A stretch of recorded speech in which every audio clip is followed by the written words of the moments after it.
आ गई अब हमारी सीनियर्स की बारी। नई नई नई ये बातें, नई है जानकारी। आ गई अब हमारी सीनियर्स की बारी। इनके अनुभव से अपनी बदली दुनिया सारी। इनके अनुभव से अपनी बदली दुनिया सारी। दादा दादी नाना नानी करते बातें प्यारी। सुन लो तुम, समझ लो तुम, हाँ सुन लो तुम, समझ लो तुम। सुन लो तुम, समझ लो तुम, बात ये हमारी। खुश रखोगे इनको तो होगी खुशी तुम्हारी। नई बात है ये, देखो नई जानकारी। आ गई अब हमारी सीनियर्स की बारी। आइए कुछ पल बैठते हैं बुजुर्गों की छांव में। जो देखी है उनकी आंखों ने जिंदगी के ढेरों अनुभव, उन अनुभवों से अनुभव हम आज लेते हैं। नमस्कार दोस्तों, आप सबका स्वागत है। विज्ञान प्रसार, विज्ञान और प्रौद्योगिकी विभाग, भारत सरकार एवं अलगप्पा विश्वविद्यालय कराईकुडू तमिलनाडु के संयुक्त तत्वाधान में वरिष्ठ नागरिकों द्वारा प्रस्तुत एक खास कार्यक्रम श्रृंखला अनुभव में, जिसे आकार दिया है डॉक्टर आर श्रीधर ने और मार्गदर्शन कर रही हैं कार्यक्रम की मेंटोर पूजा मुरादा। साथ ही निर्माता हैं चित्रा शर्मा और जमशेद खान, और जिसे आप सुन पा रहे हैं सामुदायिक रेडियो 90.8 FM 24 पर। और मैं हूँ आरजे सनी। आज फिर हमने आमंत्रित किया है डॉक्टर रूप सिंह जी को, जो कि एमडी इंटरनल मेडिसिन हैं, फिजिशियन हैं और सिटी नर्सिंग होम के डायरेक्टर हैं। डॉक्टर साहब, आपका स्वागत है सामुदायिक रेडियो 90.8 FM 24 पर। और डॉक्टर साहब के साथ में चिकित्सिका डॉक्टर निधि भी हमारे बीच मौजूद हैं। धन्यवाद सभी 90.8 FM के श्रोताओं को।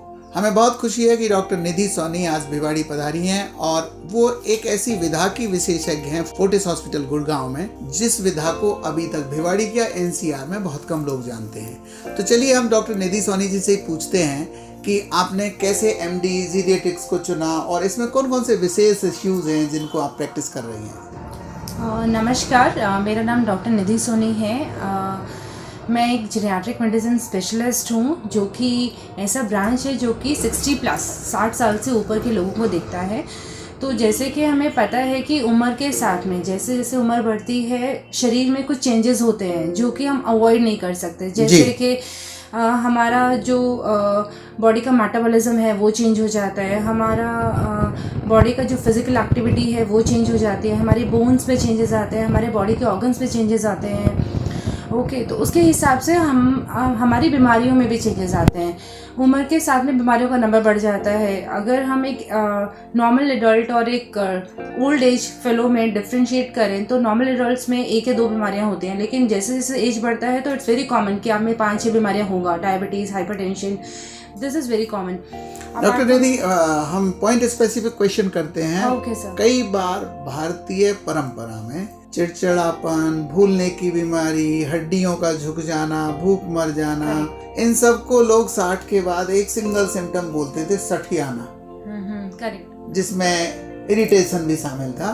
तो ऐसी कौन कौन सी बीमारियां हैं जो 60 के बाद बहुत कॉमन, कौन कौन सी हैं? जैसे कि अगर हम बाउल की बात करते हैं तो कॉन्स्टिपेशन एज के साथ बहुत कॉमन है। या अगर आपका बाउल चेंजेस होता है, कभी आपको कॉन्स्टिपेशन हो जाता है, कभी आपको लूज मोशन स्टार्ट हो जाते हैं, आपका यूरिन में प्रॉब्लम होना, यूरिन इनकॉन्टिनेंस, कपड़ों में निकल जाता है, पेशाब कपड़ों में छूट जाता है, आपका मेमोरी में प्रॉब्लम होना, याददाश्त भूलना स्टार्ट हो जाता है। तो कई बार हम लोग डिफ्रेंशिएट नहीं कर पाते कि ये उम्र के साथ का नॉर्मल मेमोरी इशू है या ये उससे ज़्यादा सिवियर इश्यूज हैं। आपका मूड में चेंजेस आना, जैसे कि उन्होंने बात की है चिड़चिड़ापन होना, ओके, या फिर डिप्रेशन फील करना, या एंग्जाइटी, एकदम से घबराहट स्टार्ट हो जाना।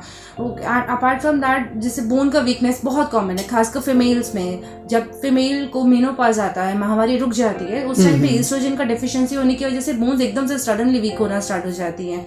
उम्र के साथ साथ झुकाव स्टार्ट हो जाता है, बिकॉज उनका वर्टिब्रा में बोन वीक होने की वजह से फ्रैक्चर्स बहुत कम कमर झुक जाती है। तो ये चीजें बहुत कॉमन है। ये केवल फीमेल में होती है या मेलों की भी, जो मेल्स की भी, पुरुषों की भी कमर झुकती है? They are more prone because they have a natural tendency, as अपने आप में है। अपार्ट फ्रॉम दैट, फीमेल का जो नॉर्मल बेसिक स्ट्रेचर है वो वीक होता है as compared to males. 30 years में हमारा मैक्सिमम बोन स्ट्रेंथ होती है जी। तो फीमेल्स में नेचुरली वो बोन स्ट्रेंथ मेल के कंपैरिजन में कम होता है, जो मैक्सिमम स्ट्रेंथ वो गेन करती है थ्रू आउट हर लाइफ।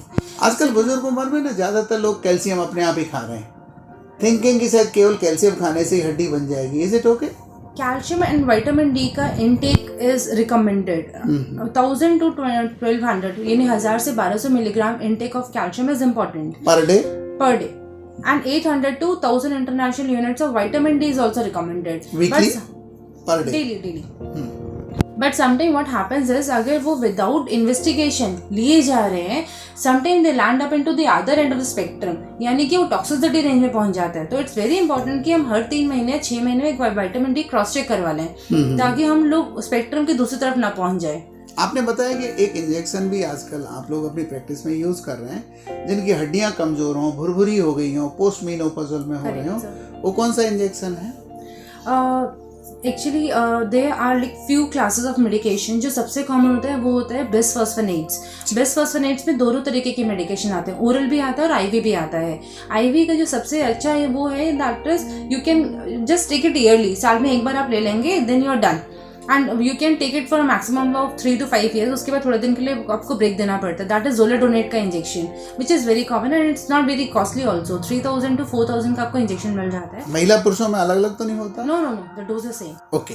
ऐसे ही डॉक्टर साहब आप बता रहे थे कि बहुत सारी महिलाएं इनकॉन्टिनेंस के इश्यू को, करेक्ट सर, यूरिन के बिस्तर में निकल जाने को, करेक्ट, वो बताती ही नहीं है। पुरुषों में तो फिर भी बता देते हैं। तो इनकॉन्टिनेंस का इश्यू कितना ज्यादा है सीनियर सिटीजन्स में? डॉक्टर निधि सोनी फोर्टिस में डॉक्टर हैं, ये हम हमारे श्रोताओं को बार बार बताना चाहते हैं जी। Incontinence is very common specifically in females, but it is also common in males. तो सबसे कॉमन जो कारण रहता है वो होता है यूरिन का इन्फेक्शन होना। तो अगर किसी को इनकॉन्टिनेंस हो रहा है, सबसे पहले इट इज़ वेरी इंपॉर्टेंट कि आप यूटीआई एक बार रूल आउट कर लें। फिर फीमेल्स में जो कॉमन कारण होते हैं कि जैसे उन्होंने नॉर्मल उनका डिलीवरी हुआ है, vaginal delivery, that leads to कि उनका जो नीचे का पैल्विक मसल है वो वीक हो जाता है, जिसकी वजह से इनकॉन्टिनेंस का एपिसोड बहुत कॉमन हो जाता है। या फिर उनको जो वजाइनल ऑर्गन प्रोलैप्स होना स्टार्ट हो जाते हैं, तो शरीर का डिगाव बोलते हैं उसको हिंदी में, तो उसकी वजह से भी आपको इनकॉन्टिनेंस का रिस्क बहुत ज़्यादा रहता है। या there are other neurological causes also, but these are the most common causes. आप एक एक्सरसाइज बता रही थी, कीगल एक्सरसाइज, क्योंकि अक्सर सीनियर सिटीजन केवल वॉकिंग में विश्वास रखते हैं और बहुतों को तो वॉकिंग भी पॉसिबल नहीं होती। इस कीगल एक्सरसाइज से और टाइम टू टाइम अपना पैड बदलने से कुछ रिजल्ट मिल सकता है? Kegel exercise is really wonderful exercise. उसमें आप अगर डेली दिन में 3 बार करें और हर बार 10 बार करें, उसमें कुछ ज़्यादा नहीं है। जैसे आप अगर आपको प्रेशर लगता है तो आप अपने मांसपेशियों को जैसे सिकुड़ लेते हैं, ऐसे आपको अपने मांसपेशियों को सिकुड़ना है नीचे से, और आपको 10 तक काउंटिंग करना है। Then you just relax it, फिर दोबारा इसे कॉन्ट्रैक्ट करना है, फिर रिलैक्स करना है।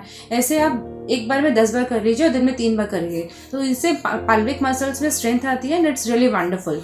यानी जननांगों की जो मसल फ्लोर होती है उसको श्वास के साथ ऊपर खींचें, 10 तक होल्ड ऑन करें और फिर छोड़ दें। और ये कार्य बड़ा धीरे धीरे करें, बहुत जल्दी में ना करें। बहुत सारे बुजुर्ग बहुत सारी दवाइयाँ लेते हैं, आपके सामने ऐसे इश्यू आए कुछ? कई सारे इश्यूज हैं, और एक तो बड़ा कॉमन इशू है और जिस पर जो यंगस्टर हैं काफ़ी मजाक भी बनाते हैं कि बुजुर्गों को नींद नहीं आती है, बहुत जल्दी जाग जाते हैं। एक हल्की सी कट, अगर पेन गिरने की भी आवाज़ हुई तो उनकी नींद भंग हो जाती है। तो ये जो नींद की जो प्रॉब्लम है, ये बहुत मोस्ट कॉमन प्रॉब्लम है। और इसका कोई खास सोल्यूशन डॉक्टर साहिबा कोई है क्या? 100% इनका सोल्यूशन है। एक्चुअली जब भी कोई स्लीप एबनॉर्मलिटी होता है, एज के साथ में आपको थोड़ा बहुत स्लीप चेंजेस होता है, तो उसके लिए हम लोग मेडिकेशन से पहले ट्राई करते हैं स्लीप हाइजीन मेंटेन करने का। Now what is sleep hygiene is? पहली बात तो ये है कि नॉर्मल 8 या 9 घंटे का ड्यूरेशन घट के 6 घंटे हो जाता है, ये बात नॉर्मल है, it's common. And the thing is कि आपको अपना नींद के बाद में यू शुड फील फ्रेश।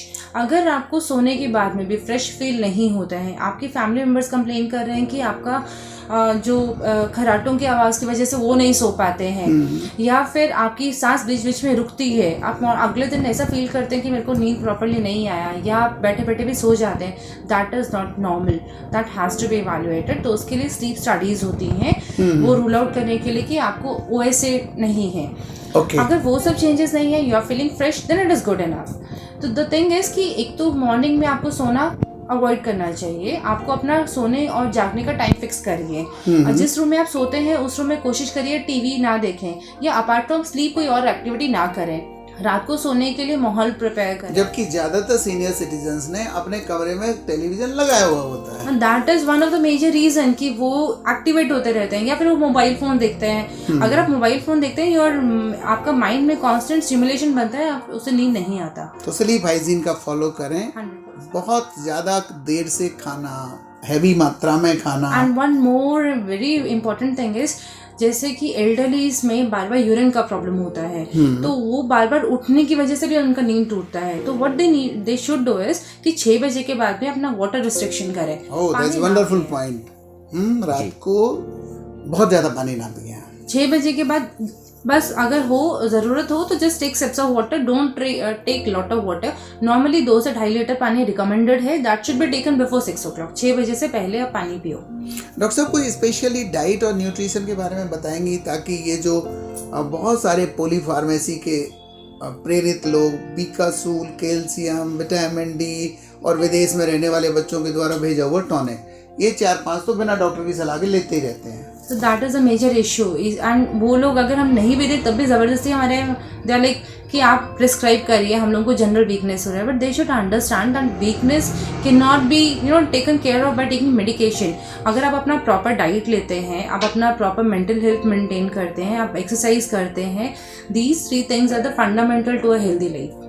तो आप अगर आपको एक्चुअली विटामिन बी का डिफिशिएंसी है, आपका रिपोर्ट्स में कुछ आया है, then you should take the supplements. But just taking supplement blindly that doesn't actually. मानी बिना B12 या कैल्शियम या विटामिन डी के एस्टिमेशन के ऐसे ही खा लेना फायदे के बजाय उल्टा नुकसान कर सकता है। डॉक्टर साहब इसके अलावा मल्टीविटामिन का बड़ा इस समय चलन है, तो आजकल सीनियर सिटीजन भी बहुत सारे ऐड टीवी पर देखते हैं, टेलीविज़न पर, और फिर वो इस ऐड भी इस तरीके से बनाए जाते हैं कि लगता है कि इस टैबलेट गोली खाते ही जवान हो जाऊंगा को लेने के बाद में तुरंत उनके अंदर एनर्जी आ जाएगी, सारी प्रॉब्लम्स दूर हो जाएंगी। तो ये जो एडवर्टीजमेंट देख करके तमाम सारे मल्टीविटामिन्स खाना, सिरप का पीना, ये क्या सही है? Do you advocate it? I don't advise sir. You don't advise. जैसे मैंने अभी आपको बोला कि just taking multivitamin really doesn't help, but लोगों को साइकोलॉजिकल बेनिफिट होता है। अगर आप नहीं दोगे तो दे विल फील कि नहीं, कोई एक हमसे दवाई छीन लिया है जो कि हमारी एनर्जी को they are taking it off. तो उसका लेने का कोई नुकसान भी नहीं है until unless you are taking lot of them, but कोई बेनिफिट भी नहीं है। इससे अच्छा have a proper healthy nutritious diet.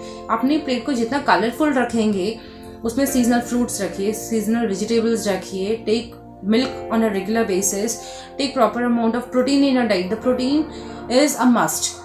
As के साथ में आपकी मसल वीक होना स्टार्ट हो जाती है, एंड मसल में जो सबसे मेन कंपोनेंट होता है दैट इज प्रोटीन। तो you should take protein to build up your muscles and you should do the exercises. Paneer, दाल, नॉन वेजिटेरियन डाइट, मिल्क, दही, ये सफिशिएंट सोर्स हैं प्रोटीन के। ओके, जिस तरह से महिलाओं में मेनोपॉज होता है उसी तरह पुरुषों में भी एंड्रोपोज होता है। और थोड़े दिनों पहले वाइग्रा नाम की गोली का इतना चलन हुआ था, क्या आप बिना डॉक्टर की राय के एडवाइस करेंगी कि इस तरह के कॉन्ट्रासेप्टिव्स या जो? नहीं sir, this is topic which is very less talked about. Yes, जो एल्डरलीज में सेक्स लाइफ पे कोई डिस्कशन नहीं होता है। तो जो भी अगर आपको ऐसा कुछ इश्यूज होते हैं, rather than taking blindly, because they have the side effects. आप लेंगे, आप अगर उसके साथ में कुछ हार्ट के मेडिकेशंस ले रहे हैं, कुछ और मेडिकेशन ले रहे हैं, sometime they interact with each other. So you should never take the medication without taking a proper prescription. बिना प्रिस्क्रिप्शन की दवाई नहीं लेना चाहिए।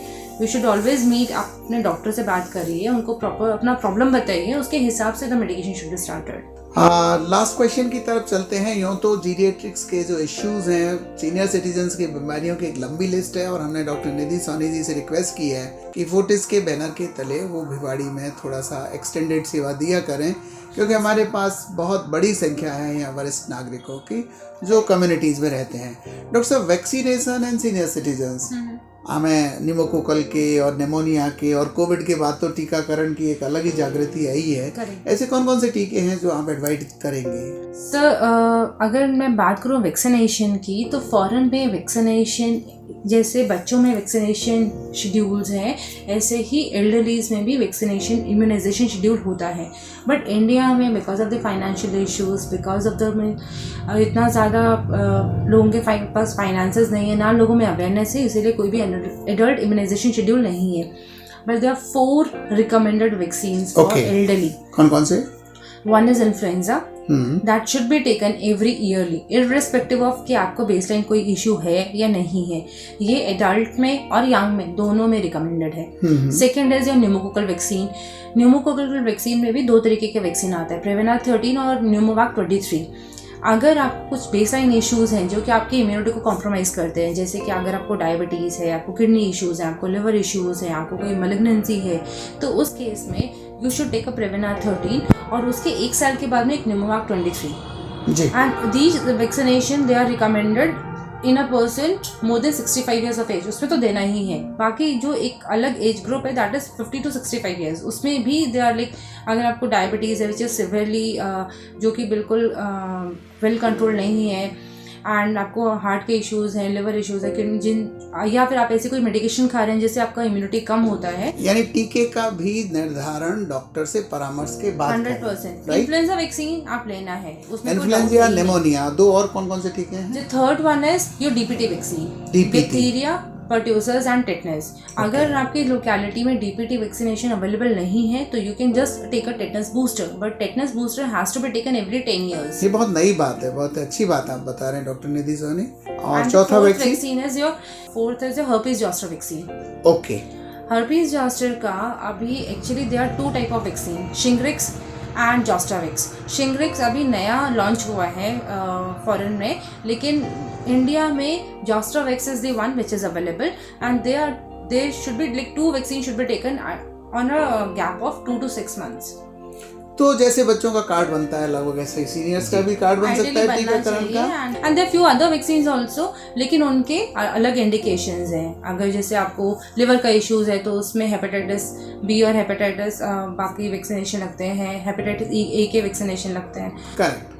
डॉक्टर साहब से बात करेंगे अगले एपिसोड में कि सीनियर्स को खुश कैसे रखें। Laughter is the best medicine, ये केवल कहने की बातें हो गई है, अदरवाइज बहुत बार सीनियर्स के साथ बैठ के ऐसा लगता है weeping is the best medicine. तो इसको चेंज करेंगे, इनसे पूछेंगे, लेकिन अभी बहुत लंबी बात हो गई है। Thank you. दोस्तों, आप अनुभव कार्यक्रम की यह खास कड़ी आप सुन रहे हैं। तो अनुभव कार्यक्रम में हम ऐसे ही कुछ खास एपिसोड लाते रहेंगे नए और अच्छे विषयों पर। बहुत बहुत धन्यवाद FM 90.8 और बहुत बहुत धन्यवाद डॉक्टर निधि सोनी जी का भी, जिन्होंने स्पेशली इस काम के लिए समय निकाला। Thank you so much for the opportunity sir. दोस्तों, फिलहाल आज का ये प्रोग्राम आपको कैसा लगा आप हमें ज़रूर बताइएगा fmbhiwadi@gmail.com पर। और अब वक्त हो चुका है आप सभी से विदा लेने का, तो चलिए मैं ले रहा हूँ आप सभी से इजाज़त। मैं हूँ RJ सनी और आप सुन रहे थे सामुदायिक रेडियो 90.8 FM 24 पर अनुभव कार्यक्रम की यह खास कड़ी। नमस्कार। आप सुन रहे हैं 90.8 FM 24, आपका रेडियो, आपकी धड़कन।